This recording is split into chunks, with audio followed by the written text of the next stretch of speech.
பாய்ச்சப்பட்டிருக்கிறது. அந்த ரத்தத்திலே எந்த விதமான கலங்கம் ஏற்படாமல் நடந்து கொள்ள வேண்டிய பொறுப்பு இந்த தர்காவுடைய பொறுப்பாளர்கள், மஸ்ஜிதின் பொறுப்பாளர்களுக்கு உண்டு. ஏன்னா மற்றவர்களை விட மற்றவங்க வேற, அகல பைத் வேற தான். சர்க்கார் அடிக்கடி அந்த மஹ்தூமியாக உருவாக்குற மஸ்ஜித் மஹ்தூமியாருடைய பொறுப்புகளை சரி சீரமைக்க வேண்டிய பொறுப்பில் இருக்கும் போது அடிக்கடி அகல பைத்துகள் ரசூல் ஸல்லல்லாஹு அலைஹி வஸல்லம் குடும்பத்தினரை பொறுப்புல வைக்கணும் அப்படிங்கிறதுக்கு சில குறைஷ் என்ற ஹதீஸை மேற்கோளாக காட்டி அருமைநாயகம் முஹம்மது ரசூலுல்லாஹி ஸல்லல்லாஹு அலைஹி வஸல்லம் அந்த வழித்தொடரில் வந்த பெருமக்கள் சாயிபு குடும்பம், ஷாஹா குடும்பம் என்பது இந்த ஷேக் அப்துல் காதர் இல்ல அல்ல. அப்படியே இவங்க அப்படியே போய் பார்த்தா ஹுசைன் ரலியல்லாஹு வரை தொடுகிறது இல்லையா? ஹுசைன் ரலியல்லாஹுடைய பேரப்பிள்ளைகளின் வழித்தொடரில் வந்தவர்கள் நாம் அந்த வாக்கியத்தை பெற்றிருக்கிறோம். எனவே அந்த குடும்பத்தின் கண்ணியத்தை பேணுகிற வகையில் நம்முடைய பரிமாற்றம் மாற வேண்டும்.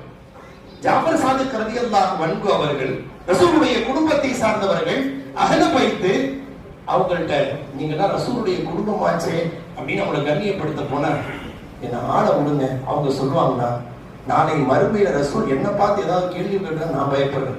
இந்த உம்மத்தினர்கள் அத்தனை பேரும் விருந்தினர்கள், அவர்களுக்கு பணிவுரை செய்ய வேண்டிய பொறுப்பிலே அந்த குடும்பத்தினராகி நாங்கள் இருக்கிறோம். நபிகளாருடைய குடும்பத்தினராகி நாங்கள் ரசூலை கொண்டு ஈமான் கொண்டிருக்கிற அத்தனை உம்மத்தினருக்கும் பணிவுரை செய்ய வேண்டிய பொறுப்பில் நாங்கள் இருக்கிறோம். அந்த பொறுப்பில நாங்கள் ஏதாவது தவறு செய்து விட்டால் என்ன என் குடும்பம்னு உன்னை விட்டுட்டு வந்தனே இப்படி நடந்துட்டீங்களேன்னு சொல்லி எங்களிடத்தில் என்னுடைய பார்ட்னர் கேள்வி கேட்டால் அதற்கு பதில் இல்லையா என்று நான் தவித்துக் கொண்டிருக்கிறேன். நான் அந்த பார்வையிலே பார்க்கின்றாக ஜாஃபர் சாதிக் ரலியல்லாஹு அன்ஹு. எனவே அந்த குணத்தை, அந்த பரிமாற்றங்களை நாம் யார், நமக்கும் ரசூலுக்குமான தொடர்பு என்ன, நம்முடைய ரத்தம் எங்கே ஓடிக்கொண்டிருக்கிறது, ரசூல் ஸல்லல்லாஹு அலைஹி வஸல்லம் வழித்தொடரில் ஃபாத்திமா ரலியல்லாஹு அன்ஹா அவங்க ஸைனப் ரலியல்லாஹு, ருக்கையா ரலியல்லாஹு, உம்மு குல்சூம் ரலியல்லாஹு இருந்தாங்க. ஆனா ஃபாத்திமா ரலியல்லாஹு அன்ஹாவை குறித்து ஒரு குறிப்பு வரலாறு என்ன சொல்கிறது என்றால் ஸல்லல்லாஹு அலைஹி வஸல்லம் ஜராக்ஸ் அப்படியே உரித்து வைத்தாலே போல இருப்பார்கள். ஹசன் ரலியல்லாஹு, ஹுசைன் ரலியல்லாஹுல தலையிலிருந்து நெஞ்சு வரைக்கும் ஹசன் ரலியல்லாஹு அப்படியே ஸல்லல்லாஹு அலைஹி வஸல்லத்தை போலவே இருப்பார்கள். நெஞ்சில இருந்து கால் வரைக்கும் ஹுசைன் ரலியல்லாஹு ரசூலை போலவே இருப்பார்கள். அப்படியே ரெண்டு பாதியாக பிரித்து வைக்கப்பட்டதை போல நபி ஸல்லல்லாஹு அலைஹி வஸல்லம் நகல்களாக அவர்கள் இருந்தார்கள்.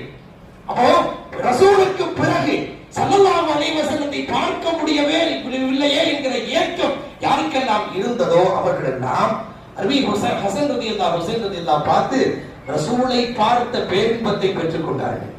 ஏன் அங்க ரத்தம் அங்கே பாய்ச்சப்பட்டிருக்கிறது, அந்த சாயம் அங்கே